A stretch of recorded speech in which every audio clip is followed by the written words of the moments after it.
and I was 78 years old. And I came to know the Lord when I was about in probably 6th grade. I had gone to church.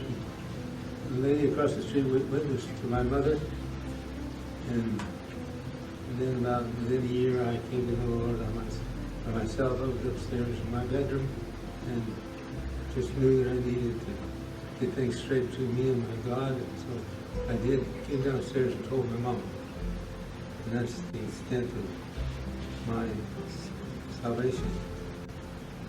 And then after a time I came to the verse in Colossians that says, "Let the word of Christ dwell in you richly in all wisdom." And that's a help me. Let the word of Christ dwell in you richly in all wisdom, and teaching and admonishing one another in psalms and hymns and spiritual songs, singing with grace in your hearts to the Lord. And the part that I really like is the verse that says, "Let the word of Christ dwell in you richly," which seems to suggest that it should be there all the time when I'm thinking, when I'm not. And I had another verse that kind of stuck in my mind also, which is Psalms 19:14. It says, "Let the words of my mouth and the meditations of my heart be acceptable in thy sight, O Lord, my strength and my redeemer." And whenever I had any kind of temptations, the verse that comes to mind is, "There's no temptation taking you, but such as is common to man. God is faithful, will not suffer you to be tempted above that you are able, but will with the temptation also make a way to escape."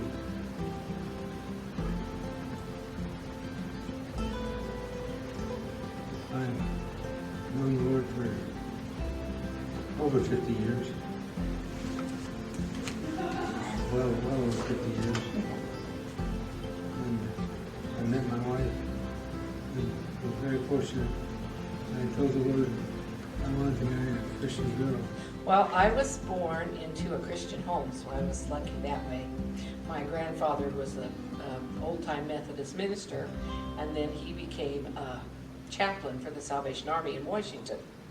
So my mom made sure all of us kids had a good education in faith. That was a real blessing. And I was baptized when I was 15 into the Christian Church Disciples of Christ in Ontario. And then my husband, I was baptized, I was the first one for the new minister, and my husband was the last one to be baptized for the same minister about 7-8 years later, so that's kind of neat. And the most strong part about the faith receiving, I remember, baptism was wonderful, and but was when I went to church camp.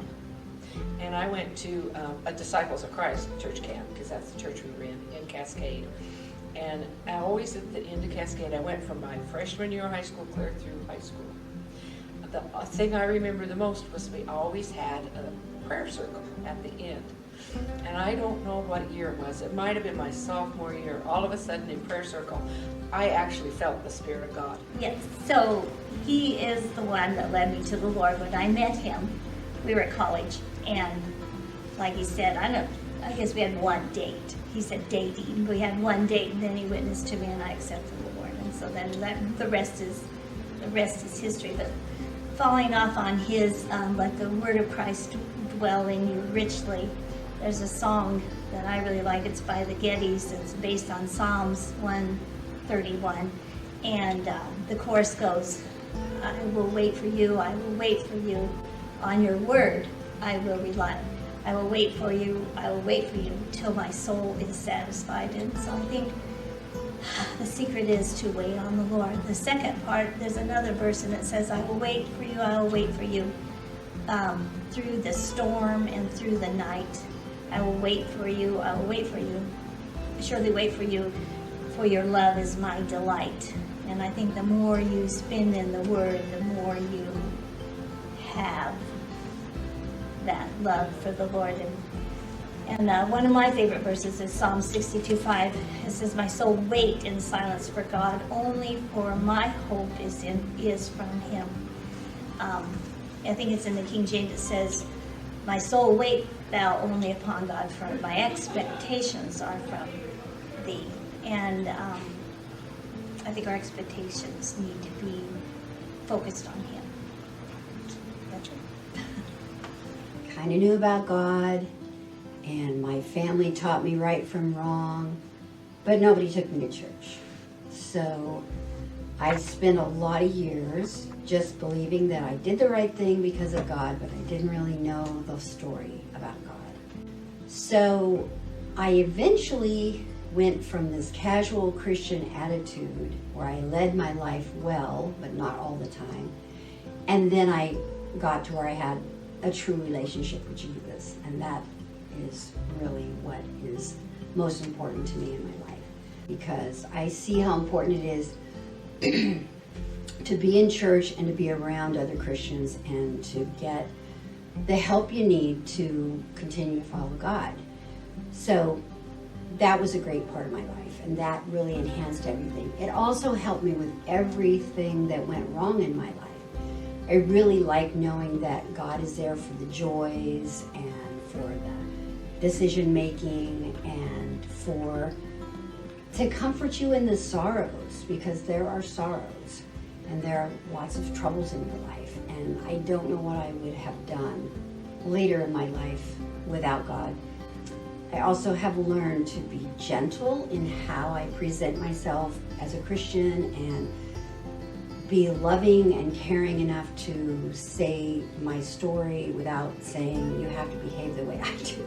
You have to do this. So God has just helped me all along with the things I say. And when I don't ask for his help, I realize that I should have. And every part of my life has been better because God is in my life.